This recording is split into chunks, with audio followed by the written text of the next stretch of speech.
I started my podcast from scratch 3 months ago. And within that time, I've already gained over 3 million views across all social media platforms. I gained over 40,000 YouTube monthly listeners to my show.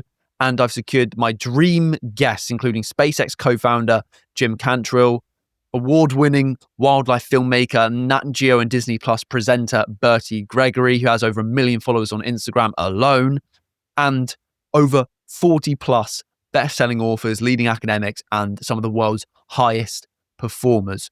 And I started with zero experience, all from my bedroom, from scratch. And today I'm going to show you the exact things I do if I was starting my podcast now, because I started with zero help, zero experience, and I made a lot of mistakes along the way.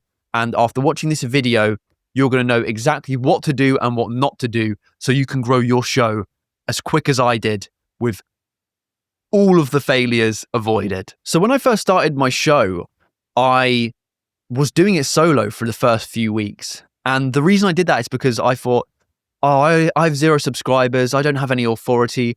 Why would any guests want to come onto my show? I can't get anyone down to where I live because I live in the middle of nowhere. How am I going to access them? I'll just read out the lessons I learned from the books I've read here. And that was a mistake, because what I realized is you don't need a big audience to get your favorite guests on your show. All you need to do is send them an email and they'll hop on a Zoom call or a Riverside.fm call with you from your laptop.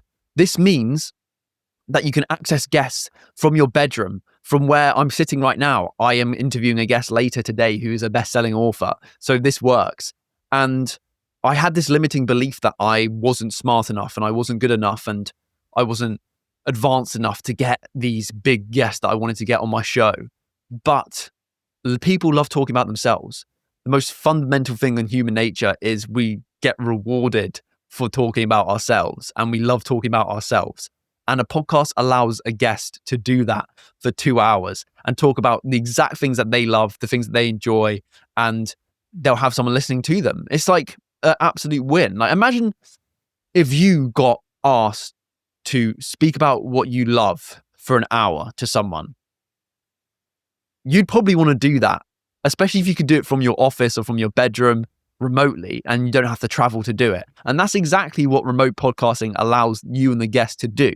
So if you're just starting out, you need to start emailing people straight away. You might want to do some solo episodes where you talk about things that you've learned. But if you want to grow your audience, you need to get guests on your show. And I'm sure you listen to your favorite podcast and they're a guest-based podcast, because what I remembered was, okay, my favorite shows all started from somewhere and they must have got guests basically straight away. And that's exactly what they did. So therefore, it's not impossible for me to do the same.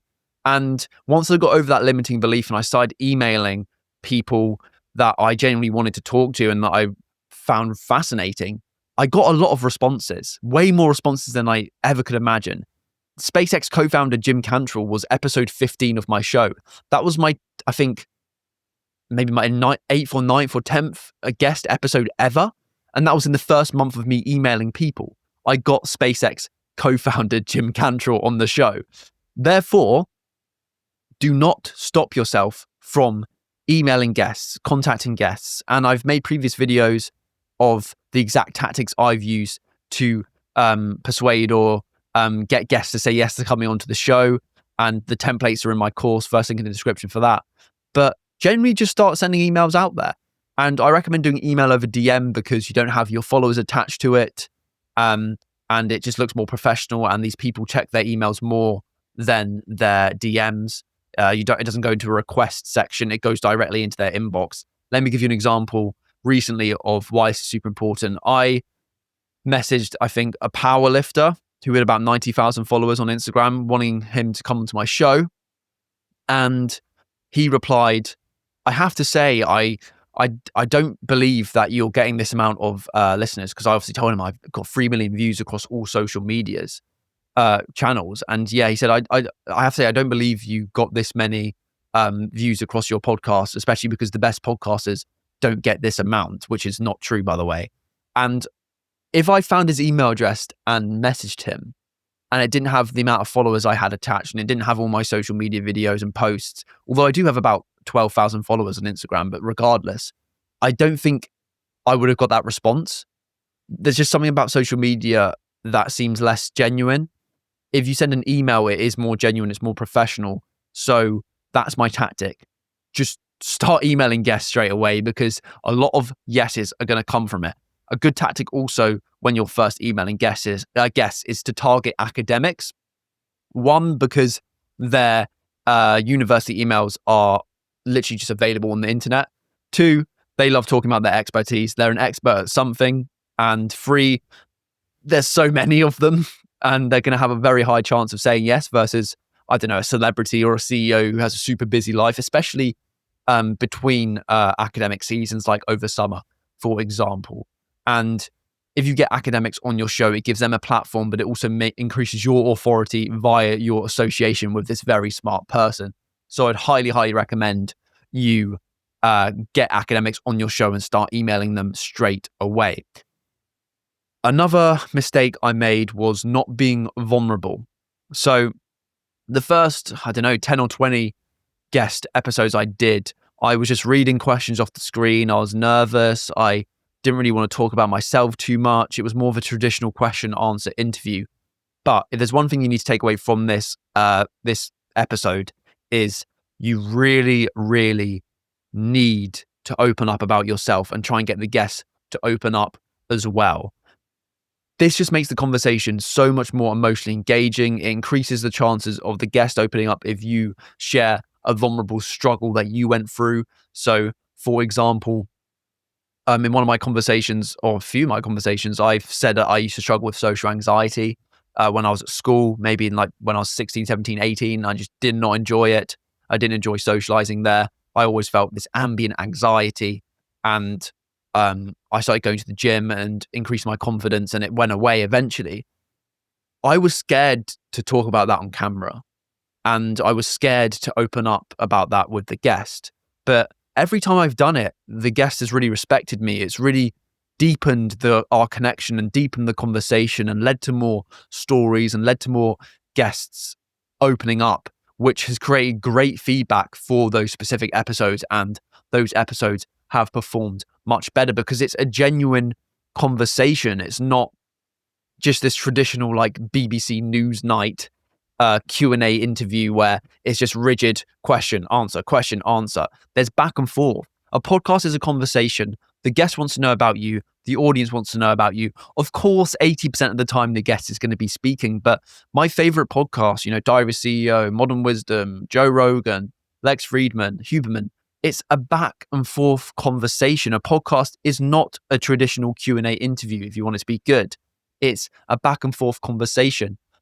Everyone wants to know about you and the guest, and they're going to connect and follow you if you are more vulnerable, because there's going to be someone in my audience that is struggling with social anxiety right now, or has struggled with social anxiety, or just respects me for opening up about that problem I used to have. Do you think they're going to have a higher chance of coming back and following the show because I did that versus if I didn't speak about that? Of course, they're going to have a high chance of coming back and following the show because I did that. If I didn't do that, they may have just clicked off and forgotten about me. But because I triggered something emotionally for them by opening up emotionally myself, they're going to have a high chance of engaging on future episodes. And the guest is also going to open up as well, which will create an absolutely awesome conversation. And my favorite episodes on other podcasts have always been ones where vulnerability was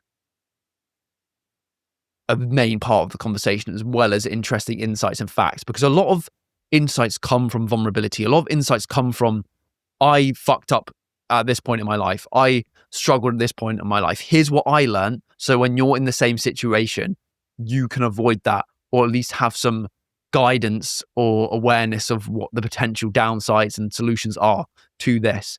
That's how people connect. And vulnerability also relates and is spoken via stories. So, I just told you about how I used to have social anxiety in school, and I've mentioned on previous episodes at break time, I'd go to the toilet, not to go to the toilet, but to just cool off and try and decrease my anxiety because I didn't want to be around people. I just wanted to be by myself.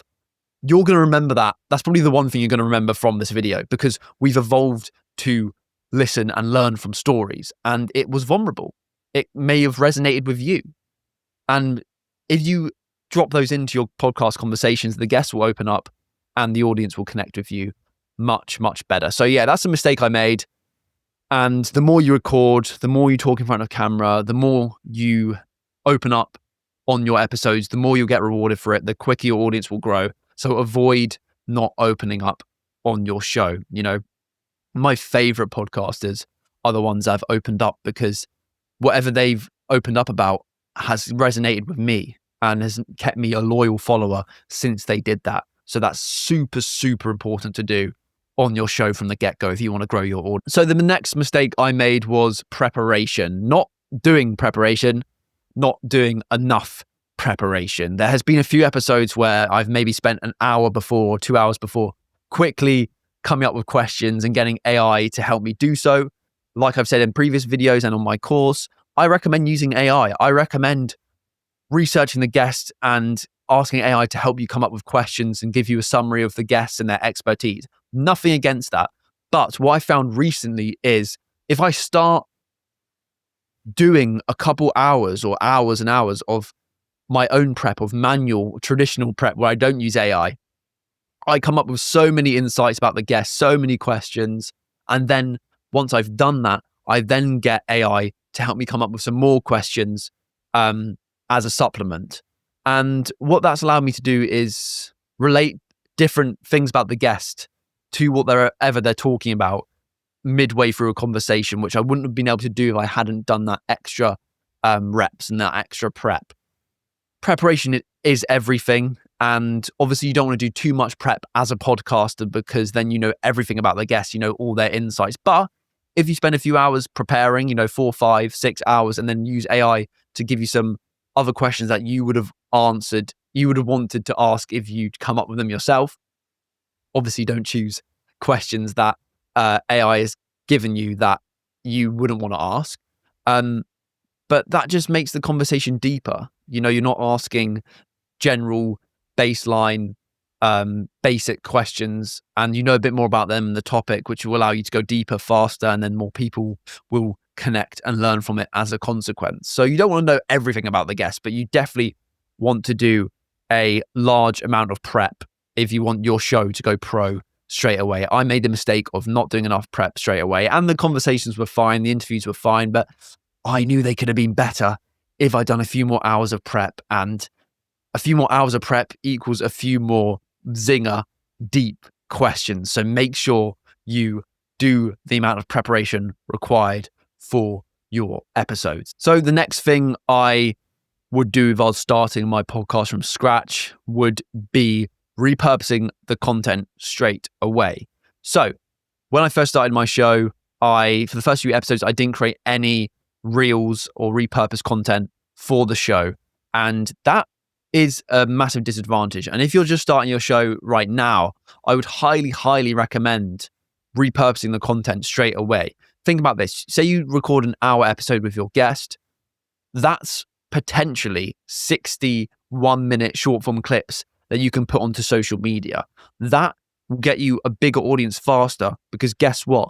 Most people discover podcasts either on their YouTube homepage or through short form content, because short form content gets pushed to more people. As soon as I started making short form content, I got millions of social media views. One 30-second clip got me 2 million views across Instagram and TikTok alone, which led to a 10% increase in my full podcast episode audience. And the reason that I'm the fastest growing under 21 podcaster in Europe is massively because of short form content. The best part about podcasting is you don't have to come up with short form content from scratch. You just repurpose little snippets of the podcast already, the most engaging parts of the conversation. As I've recommended many times before, use Descript FM to create short form clips for you. With one click of a button, this AI algorithm will go through your transcript and choose the most engaging topics for you and package it in short form content that you can schedule and therefore be able to post every day, which will get more people onto your show, get you a larger audience faster. I'll go through the brownie analogy again. If you've listened to this before, this is a reminder. Imagine a shop is selling a packet of brownies, 20 brownies per packet. How do you think they would sell it most effectively? What's going to get more people to buy the box of brownies? Do you think if you just have it on the shelves and that's it, that'll get a lot of people to buy the brownies? Probably not that many. A few people may walk past. It might catch a few people's eyes and they buy it. Compare that to if at the front of your store, you had a worker there with a sample of free brownies. So what does that do? That allows potential customers to try out the brownie. And if they really like the brownie, which a non-insignificant amount of number of those customers who try it will, that will increase the chances of them buying a full packet. Versus if they just walked past and just had the box of brownies there without the free sample, they probably wouldn't even think to buy the brownies. But humans love free stuff. They love trying things out before investing their time and money into the bigger thing. So by using short form content as almost like free samples of your main podcast episodes, that will get more people to your show, to your full episodes, because they'll try a few snippets out. They'll try a few of your TikTok videos from your podcast and they're like, oh, this sounds like a really cool conversation. I want to know more about it. Let me look at the full episodes. Okay, let me go on to his YouTube and, oh, wow, there's loads of full episodes. Oh, these are all topics that I love. Let me try out the full box of brownies because I tried out the small sample of short form content first. Let me give you a real life example of this. Modern Wisdom by Chris Williamson is one of the fastest growing podcasts. He's got over 3 million subscribers on YouTube alone now. How do you think I found out about my favorite podcast? I was on Instagram Reels about 2 years ago and these clips of this show kept coming up. There was this nice cinematic lighting. There was this host asking guests questions with a buzz cut. And, at first it annoyed me a bit. I was like, what is this podcast? It's like a bro podcast. Ugh. And then a few weeks later, after seeing these clips keep coming up on my For You page, I eventually was like, these are some cool insights. I'm familiar with this guest now. I'm familiar with this branding, this style. Let me go onto YouTube and search him up. And then I found the Modern Wisdom full episode account. And I have not looked back then. I'm still a loyal listener now. If Chris didn't post short form content, I may never have listened to Modern Wisdom and may never even started my own podcast as a consequence. And you can post short form content for free. You don't have to pay when you post on TikTok. And you have hours and hours worth of podcast footage to repurpose into Reels. So if you're starting out, that is what you need to do straight away, because you're going to have 0 subscribers. And the only way to get subscribers fast and get listeners fast is to post snippets of your show onto TikTok, Instagram, and YouTube Shorts. That is one of the most effective ways to grow your podcast channel in 2025 and 2026. So the final thing I would do now, if I was starting my podcast from scratch again, would be to do it in color, because I started in black and white, but especially invest in background color LED lights. Why does that matter? Well, if you compare me right now, imagine the room without any color. It's just, even imagine this. Imagine if I didn't have this light. It looks all right, but imagine if I didn't have the color light here and I didn't have the orange light down there. It wouldn't look as professional. It would look way more like I was just doing it on the fly. I hadn't put much effort into it. And on YouTube and on TikTok and on Instagram, it would look visually unappealing. Humans are visual creatures. We love color. There's a whole psychology called color psychology and how different colors affect our moods. We can utilize that by investing in some background LED lights and having a nice complementary color contrast. So one half of our setup is one color and the other half is another color which complements that color. For me, that is light blue and orange. And light blue and orange is an amazing complementary color contrast, and it's used in so many of your favorite cinematic films. Next time you watch one of your favorite films that is like super cinematic, really cool color grades, you'll notice a lot of it's in blue and orange contrast. That makes us look more professional. That makes us look more credible, therefore makes us more trustworthy. If it makes us all three of those things, we'll get more viewers and we'll get more attention because our visuals on our YouTube full episode will look appealing. If it looks unprofessional, people click off. It's just human nature. It's just how we're wired. So invest in some background colored LED lights. I've spoken to a very successful YouTuber called Hamza. He's got over 3 million subscribers or 2 million subscribers. And I was posting in black and white. And he told me that I need to start posting color. And at first I was like, oh no, but black and white's my style. It's my niche. You know, it separates me from all the other podcasters. And he just came back with this. He said, I once read a study that black and white videos decrease engagement by 30%. And that's all I needed to realize. Okay, let me invest in some colored LED lights. I'll take your advice. And thank you, Hamza, for that. And looking back at it now, my favorite podcast is Modern Wisdom. And guess what? Modern Wisdom is the best cinematic color graded podcast ever. It's kind of created that color grade cinema podcast episode niche.